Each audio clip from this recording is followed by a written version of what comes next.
हाँ तो भाई लोग कैसे हैं आप लोग यार। तो आप में से काफी लोगों को पता होगा आज से मैंने 1 या 1.5 महीने पहले एक वीडियो डाली थी चेन मार्केटिंग के ऊपर, जिसमें मैंने अपने कुछ पर्सनल एक्सपीरियंस से, कुछ पब्लिक एक्सपीरियंस से और कुछ बातें इंटरनेट से ली थी। वो वीडियो मैंने किसी को भी टारगेट करने के लिए नहीं बनाई थी। उस वीडियो को बनाने का मेरा सिर्फ एक ही इंटेंशन था कि जो लोग इस तरीके के स्कैम में फंस रहे हैं वो इसमें ना फंसे, अपने बाप का और अपना पैसा ना डुबाए। बट सीरियसली मुझे नहीं पता था कि अगर मैं किसी का नाम उसमें नहीं लूंगा उसके बाद भी कोई मेरे से ऑफेंड हो जाएगा। इससे अच्छा तो मैं नाम ले लेता, कम से कम कंट्रोवर्सी तो बढ़ जाती। खैर मेरे 1.5 महीने पहले डाली हुई वीडियो पे एक बंदा परसों के दिन ऑफेंड हो गया एंड भाई ने गुस्से में आके बना दिया एक रिप्लाई, जो कि अच्छे यूट्यूबर हैं। काफी टाइम से मैंने उनको मार चल वो सड़ी है चूतिया यूट्यूबर है। क्या चाचा डिसलाइक से पड़ गई जो वीडियो हटा दी। कोई नहीं, यूट्यूब के बाद अगर कोई डाटा संभाल के रखता है तो वो मैं हूँ। तो पूरा डाटा पड़ा हुआ और आज की वीडियो में तेरे को अच्छे से बताया जाएगा कि बेमतलब गाली देने पे क्या रिएक्शन मिलता है। बाकी बहुत ओवरव्यू हो गया, वीडियो को शुरू करते हैं। तो चलो भाई देखो अब मैं क्या करता। लेकिन उन यूट्यूबर्स ने बिना किसी रिसर्च के, बिना किसी सर पैर के नेटवर्क मार्केटिंग के ऊपर, MLM के ऊपर, मल्टी लेवल मार्केटिंग जिसको हम बोलते हैं, उस इंडस्ट्री के ऊपर सीधा बेसलेस बातें करी है। इस इंडस्ट्री के बारे में अगर तूने कोई भी बात बोली है, तुझे कुछ पता है, तूने क्या रिसर्च किया, किस बेसिस पे बोल रहा है, और ना वो कभी हमें बताता है कि उसने क्या किया है।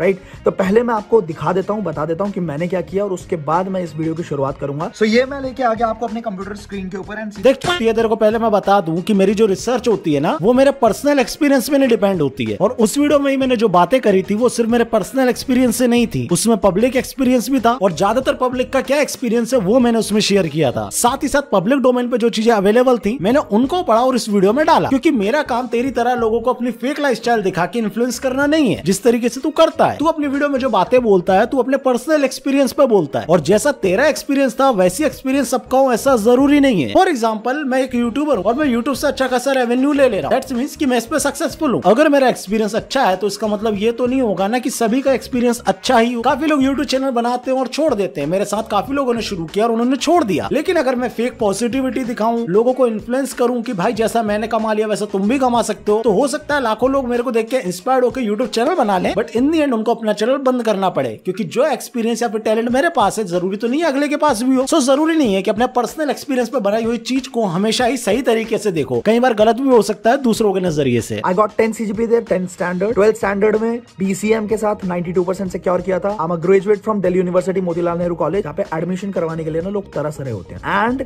Then I have been into network marketing since last 3 years। अब जहां तक पढ़ाई लिखाई की बात है ना, तो पढ़ाई लिखाई मेरे भाई, मुझे लगा ये काम सिर्फ टिकटॉक वाले करते हैं, आज पता चला कि तुझ जैसे लोग भी यही काम करते हैं। खैर मैं अपनी डिग्रियां दिखा के तेरे को नीचे नहीं दिखाऊंगा, मैं तेरे को थोड़े से फैक्ट्स बताऊंगा। नीरव मोदी का नाम सुना है? हाँ तुम्हारे जैसे ही था, स्कॉलर था बंदा, लेकिन इन दी एंड निकला क्या? फ्रॉड। ओसामा बिन लादेन का सुना है? इंजीनियर था, लेकिन इन दी एंड क्या निकला? आतंकवादी। सो पढ़े लिखे हो जाने का मतलब ये नहीं होता कि आप टैलेंटेड भी होगे। एडवर्टीजमेंट, जब तक एडवर्टीजमेंट नहीं होगी तब तक आपको पता ही नहीं लगेगा, मुझे पता ही नहीं लगेगा कि मार्केट में नया प्रोडक्ट कौन सा है। पर क्या इसमें पैसे नहीं लगते? ये सब दिखाने के पैसे लगते नहीं लगते? लगते हैं। ये पैसे कौन भरता है? मैन्युफैक्चरर भरता है क्या? कौन भरता है? कंज्यूमर भरता है। मैं भरता हूं, आप भरते हैं। कंज्यूमर के जेब से पैसा लेके। तो नेटवर्क मार्केटिंग क्या होता है? नेटवर्क मार्केटिंग इस पूरे चेन को बेचैन करता है। सर सच बताना, मेरे को रिप्लाई देने से पहले आपने मेरी वीडियोस को देखा था? आई एम 100% श्योर कि नहीं देखा होगा। अगर एक बार मेरी वीडियो देख लेते तो आप ये पॉइंट काउंटर कर ही नहीं पाते। चलिए दोबारा दिखा देता हूँ। मैं आपको बताना चाहूंगा, इंडिया में जब भी कोई कंपनी आती है या फिर कोई भी प्रोडक्ट एक कंपनी बनाती है तो उसका सबसे पहला काम होता है उस प्रोडक्ट की मार्केटिंग करना, एड्स के थ्रू या फिर जिस भी तरीके से वो मार्केटिंग करना चाहे वो। एक रिपोर्ट के अनुसार इंडिया में 6 से 7% के करीब एक कंपनी अपने मार्केटिंग में पैसा खर्च करती है। मान के चलो अगर 100 करोड़ की कंपनी है तो 6 से 7 करोड़ रुपए वो सिर्फ और सिर्फ एड्स में खर्चा करती है। और उसके बाद भी जरूरी नहीं है कि वो प्रोडक्ट उनका बिके या फिर ना बिके, लेकिन यहाँ पे क्या होता है, ये कंपनी सीधा सीधा अपना 6 से 7% बचाती, क्योंकि इनको मार्केटिंग तो करनी नहीं होती, इनका प्रोडक्ट इतना ज्यादा जेन्युइन होता ही नहीं है। तो ये आपको एक एडवर्टाइजमेंट की तरह यूज करती है, वो भी डोर टू डोर जाने के लिए। लाइक अगर आपने इनका प्रोडक्ट खरीद लिया तो जाहिर सी बात है आपसे कहेंगे कि आप 4 लोगों को और जोड़ो, आपको प्रॉफिट होगा। तो पहली चीज तो इनने वहां पे पैसा बचा लिया, दूसरी बात फ्री में प्रोडक्ट भी बिक रहा है और मार्केटिंग भी हो रही है। मैंने क्या बोला था कि एक कंपनी का 80 से 90% पैसा मार्केटिंग में लगता है, लेकिन वहीं पर ये MLM वाले आपसे क्या करवाते हैं? Door to door marketing. मतलब मार्केटिंग का जो पैसा होता है वो ये सेव रखते हैं और आप जो इनके लिए गधा हमाली कर रहे होते हैं उसमें से पकड़ा देते हैं। आपको क्या लगता है आपको प्रॉफिट हो रहा है? आपसे ही मेहनत करा के, आपसे ही एडवर्टाइजमेंट करा के, आपसे ही मार्केटिंग करा के आपको ही पैसा दे दिया जा रहा है। अगर मजदूरी करने जाओगे ना तो वही 500 से 1000 रुपए दिन का बना लोगे। तो अगर मजदूरी करना है ना तो खुद के लिए कर लो, इनके लिए नहीं। बीच के सारे लोगों को हटा दिया। अब यहाँ पे सीधा नेट मैन्युफैक्चरर कंज्यूमर को प्रोडक्ट देती है और उसको बोलती है, 2 केसेस होंगे। प्रोडक्ट या तो पसंद नहीं आए या उसको प्रोडक्ट पसंद आए। अगर नहीं आए, नहीं करना है बिजनेस। असली कंपनीज होती हैं वो क्या करती हैं, अगर आपको प्रोडक्ट पसंद नहीं आया आपको बिल्कुल भी शेयर नहीं करना है, but if we like something we have a human tendency, natural tendency that we share it. भाई अगर इतने ही ज्यादा जीनियस हो तो पब्लिक से पैसा क्यों लेते हो? अंबानी जी ने भी जियो निकाली थी, तो उन्होंने लोगों से ये तो नहीं कहा था कि मुझे 5,000 रुपए दो, उसके बाद इस सिम को यूज करना, अगर तुमको अच्छी लगे तो लोगों में शेयर करना। नहीं, उनको अपने प्रोडक्ट पे भरोसा था इसलिए उन्होंने उस प्रोडक्ट को फ्री रख दिया, और फ्री रखा तो लोगों ने शेयर किया। लेकिन तेरी कंपनी ऐसा तो नहीं करती ना, पहले प्रोडक्ट का पैसा ले लेती है, उसके बाद एक्सपीरियंस मांगती है। जब मैं पैसा लगा ही चुका हूँ तो जाहिर सी बात है वो प्रोडक्ट मुझे पसंद आया हो या फिर नहीं आया, मुझे उस पैसे को निकालने के लिए और ज्यादा लोगों को तो बनाना ही पड़ेगा। कुल मिला के इसमें मेरा फायदा हो ना हो, तेरा और तेरी कंपनी का जरूर फायदा होता है। कौन सी इंडस्ट्री ऐसी है जिसके अंदर स्कैम्स नहीं हुए हैं? क्या बैंकिंग सेक्टर के अंदर स्कैम नहीं हुए? क्या go to Google search it, आपको पता लगेगा बैंकिंग के अंदर भी स्कैम हुए। तो अगर इन इंडस्ट्रीज के अंदर स्कैम हुए तो क्या आप पूरी इंडस्ट्री को खराब बोल दोगे? There is the big difference baby. Sir ji English बोलना तो सीख गए पर फैक्ट के बारे में जानना भूल गए। सर हर जगह स्कैम होता है, चाहे यूट्यूब हो, चाहे बैंक्स हो, या फिर कोई भी ऑर्गेनाइजेशन हो। एक के चक्कर में हम सबको गलत नहीं बोल सकते, आपकी बात बिल्कुल सही है। बट यहाँ पर एक बहुत बड़ा पॉइंट आता है, समझना सर, अगले सेमिनार में लोगों को समझाने के काम आएगा। आज की डेट में अगर LIC मुझको कहती है कि सर हमको 5,000 रुपए दो, हम आपको अगले महीने से 6,000, 7,000, 8,000 रुपए देना शुरू कर देंगे। LIC कहती है, LIC क्या, गवर्नमेंट कंपनी। अगर आज LIC मुझे ऐसा कहती है तो मैं आंखें बंद करके पैसे डाल सकता हूँ उसमें। क्यों? क्योंकि उसके पीछे सबसे पहले कौन खड़ा हुआ है? गवर्नमेंट। अगर आज मेरा पैसा डूब जाता है तो मैं जाकर गवर्नमेंट के खिलाफ चिल्ला सकता हूँ, प्रोटेस्ट कर सकता हूँ। सो जाहिर सी बात है सब आंखें बंद करके LIC को पैसा दे सकते हैं, क्योंकि वो जानते हैं कि अगर बाई चांस LIC डूबी तो गवर्नमेंट उनको मुआवजा दे देगी, उनका पैसा कहीं नहीं जाएगा, जितना लगाएंगे उतना तो मिल ही जाएगा। सेम चीज बैंक में भी होती है, अगर तू पढ़ लेता। अब बेटा देखो फैक्ट कहाँ आता है वो समझाते हैं तुमको। वहीं पर अगर तुम्हारी कंपनी आती है और बोलती है मुझे 5,000 रुपए दे दो, अगले महीने से मैं आपको 6,000 देने लगूंगी, या आप हमारे साथ बिजनेस कर सकते हो, तो इस जगह पे बात किसकी होगी? तेरी कंपनी की और मेरी। यहाँ पे पैसा मेरी रिस्क पे जाएगा या फिर तेरी कंपनी के टर्म एंड कंडीशन पे। अगर तेरी कंपनी ने कल को मुझे पैसा देने से मना कर दिया, क्या करूंगा मैं? केस कर सकता हूँ। अब भैया जैसे तैसे मैंने अपनी जिंदगी में 20,000 रुपए इकट्ठे कर रहा हूँ, पहले तो वो तेरे पे फूक दूं, उसके बाद उनको निकालने के लिए और ज्यादा पैसा फूक दूं। फैक्ट समझ आए? तेरी कंपनी एक बहुत अलग चीज हो गई और गवर्नमेंट कंपनियां से एक बहुत अलग चीज हो गई। समझा? सिंपल है, आप पूरी जिंदगी लोगों की मदद करो, पूरी जिंदगी अच्छा करते चले जाओ, आप शायद ही किसी की नजर में आओगे, पर गलती से ही सही किसी को चाटा मार दो, किसी का गलती से मर्डर कर दो, ठीक है? गलती से, ठीक है, सॉरी बोल देना बाद में, मर्डर कर दो। गलती से मर्डर? सलमान भाई के फैन हो क्या चचा? किसी का गलती से मर्डर कर दो। गलती से थप्पड़ मारना समझ आता है, ये बंदा एग्जांपल भी क्या दे रहा है, गलती से मर्डर कर दो। वो गलती नहीं होती है, वो क्राइम में आता है। खैर चल ठीक है, कुतिया पे में जवान इधर उधर मुरझा जाती है, इग्नोर मारते हैं इस पॉइंट को तेरे। नरेंद्र मोदी साहब ने जब भीम, जो हमारे प्रधानमंत्री, ठीक है, प्राइम मिनिस्टर हैं, वी लाइक रिस्पेक्ट हिम, उन्होंने जब भीम ऐप की लॉन्चिंग करी थी तो उस टाइम पे भी रेफरल सिस्टम को लॉन्च किया था उन्होंने। नेटवर्क मार्केटिंग का जो मॉडल था उसको लॉन्च किया था उन्होंने उसका यूज किया था।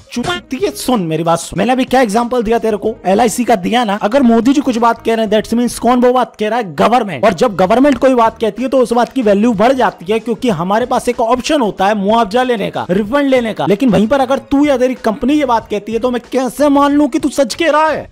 राइट, आपको ये क्लिप दिख जाएगी, आप देखिए इसे। इस भीम आधार के तहत मैं इस वेकेशन में मैं मेरे देश के नौजवानों को निमंत्रित कर, इसमें एक योजना है रेफरल, यानी अगर आप किसी को भीम ऐप के संबंध में समझाएंगे कि मोबाइल पर भीम ऐप डाउनलोड करवाएंगे। और सीरियसली तू इतना बड़ा बेवकूफ है कि तू रेफरल स्कीम को चेन मार्केटिंग से जोड़ रहा है। तूने ये जो मोदी जी की स्कीम दिखाई है ना, पहले ये तो रिसर्च कर ले कि वो एक ऐप को प्रमोट कर रहे थे। भीम ऐप रेफरल करने का तेरे से पैसा नहीं लेती, तेरी कंपनी पैसा लेती है, मुझे प्रोडक्ट देती है। मतलब समझा, अगर मैं भीम ऐप को डाउनलोड करता हूं तो मुझे पैसा नहीं देना पड़ रहा, लेकिन अगर मैं तेरे को प्रमोट या रेफरल कर रहा हूं तो मुझे तुझे पैसा देना पड़ रहा है। वो एक फ्री स्कीम है और ये एक पैसे वाली स्कीम है जो तेरी है। चूतिए, दूसरी बात, भीम ऐप काय के लिए लाई गई थी? ताकि इंडिया को डिजिटल बनाया जा सके, ताकि लोग करेंसी को कम यूज करें और ऑनलाइन ट्रांजेक्शंस की तरफ ज्यादा जाएं, इसलिए रेफरल स्कीम लाई गई थी। अगर मोदी जी आ जाकर बोल देना कि चेन मार्केटिंग सही है, मैं मान लूंगा। लॉजिकल बात करो ना यार, लॉजिकल फैक्ट के ऊपर बात करो। तो तूने अपनी वीडियो की शुरुआत कैसे करी कि लोग पॉजिटिविटी नहीं बताते? क्रिटिसाइज करना मेरा फंडामेंटल राइट है जो मैंने किया। सीरियसली मैं तो जानता भी नहीं था कि इस तरीके का कोई बंदा एक्सिस्ट करता है कि। मेरी वीडियो लगभग हर MLM वाले ने देखी होगी, लेकिन ना सोनू शर्मा सर ने रिएक्ट करा, ना विवेक बिंद्रा सर ने, ना किसी और ने। मिर्ची किसको लगी? तेरे को। मैंने तो स्कैमर्स को गाली दी थी, तुझे बुरा क्यों लग रहा है भाई? और दूसरी बात, तू कह रहा है ना कि हर चीज के 2 पॉइंट होते हैं, तूने पॉजिटिव तो दिखा दिए, नेगेटिव तो नहीं दिखाया कि किस तरीके से किसान ने सुसाइड कर लिया था तेरे MLM में फंस के, कि कैसे एक लोंडे ने खुद को टांग लिया था तेरे MLM के चक्कर में, कैसे इस तरह की कंपनियों को इंडिया में बैन किया गया। टोटल अमाउंट अगर मैं गिनने चला गया ना जिन लोगों ने सुसाइड किया है, जूते फट जाएगी तेरी। और तू आज एक गारंटी ले ले कि तू जिसका पैसा ले रहा है उसका पैसा नहीं डूबेगा, ले गारंटी। और अगर उसका पैसा डूबा तो तू अपनी जेब से दे देगा, नहीं दे सकता तू गारंटी। मैं जानता हूँ इंडियन तुम लोग यही बोल दोगे तुमने वो हार्ड वर्क ही नहीं करा कि तुम पैसा डिजर्व करो। ये तुम्हारे फ्रॉड होते हैं, ये तुम्हारी स्कीमें होती है।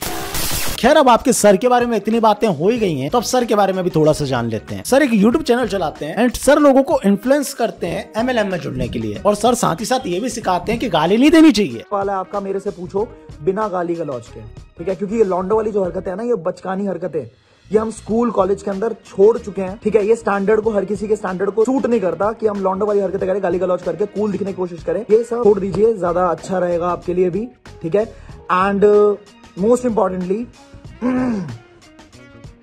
यार यहाँ पे इसकी माँ नहीं छोड़ी जा रही है, एक साथ कैसे छोड़ूं? क्या सर आप अपने उसूलों पे नहीं खड़े हो पा रहे, दूसरों को अपने साथ क्या खड़ा करोगे? खैर कोई नहीं, सर एक बहुत अच्छे स्पीकर हैं, बस क्या होता है ना कई बार सर को 15-20 रीटेक लग जाती है एक वीडियो बनाने में। अब कुछ बातें स्ट्रेट अवे लक्ष्य चौधरी से करने वाला हूं मैं,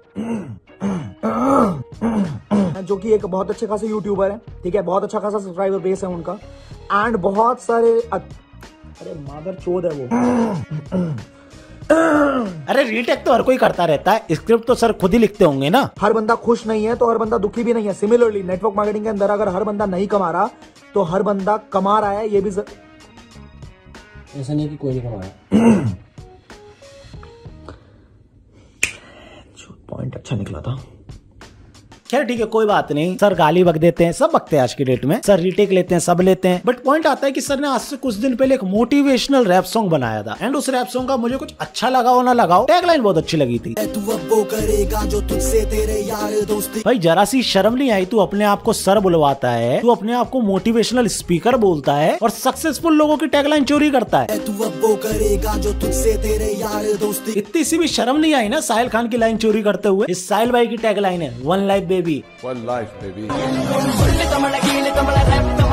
तेरे को इतनी सी भी शर्म नहीं आई उसकी टैगलाइन कॉपी करते हुए? तुझे इतनी सी भी शर्म नहीं आई उसको क्रेडिट ना देते हुए? और तेरे बच्चे फैंस को तो पता भी नहीं होगा कि हमारे सर कहां से क्या क्या चुरा के ला रहे हैं। देख भाई तेरे से कोई बुराई नहीं थी ना, मैं इनफैक्ट तेरे को जानता था। तूने हमारा टाइटल टैग में नाम डाला, लोगों ने हमको शेयर करा, हमने लाइव स्ट्रीम खोली तो हमने देखा कि भैया हमें गालियां बकी जा रही हैं, और वो भी माँ बहन की। हमने तुझे तो कुछ ऐसा बोला नहीं था, ना तुझे जानते थे। एक जाहिर सी बात है, हम में उंगली करेगा हम पूरा हाथ कर देंगे, फंसेगा तू ही। सो पॉइंट इज दैट ये मेरी तेरे ऊपर पहली और आखिरी वीडियो है, इसके बाद मैं तेरे ऊपर कभी वीडियो नहीं बनाऊंगा। उम्मीद करता हूँ कि तू भी जैसा रिप्लाई देने नहीं आएगा, क्योंकि मैंने तेरे फैक्ट्स को क्लियर कर दिया और डिसाइड कर ले कि तेरे को क्या करना है। क्योंकि इतना तो पक्का है कि अब मेरे एंड से बहुत प्यार मिलने वाला है तेरे को। बाकी ऑडियंस से रिक्वेस्ट है कि जाकर भाई को गाली मत देना, भाई को जाके प्यार से बोल देना भाई गेट वेल सून, गाली मत देना। नहीं तो फिर क्या रहेगा ना कि इसमें और मेरे में कोई फर्क नहीं रह जाए। और जितने बच्चे लोग इस वीडियो को देख रहे हैं, कहीं भी पैसा लगाओ सोच समझ के लगाना। मेरी अगली वीडियो आ रही है वैसे इस बारे में, उसमें मैंने एक प्लान शेयर किया है जो हो सकता है कि आप सबके काम बहुत ज्यादा काम आ जाए, इनकम रिलेटेड ही है और बहुत सही चीज है। तो उस वीडियो का इंतजार करो, मेरे ख्याल से परसों नरसों तक डाल दूंगा। बाकी इंडियन यही कहना चाहूंगा, तुम्हारे घर वालों ने,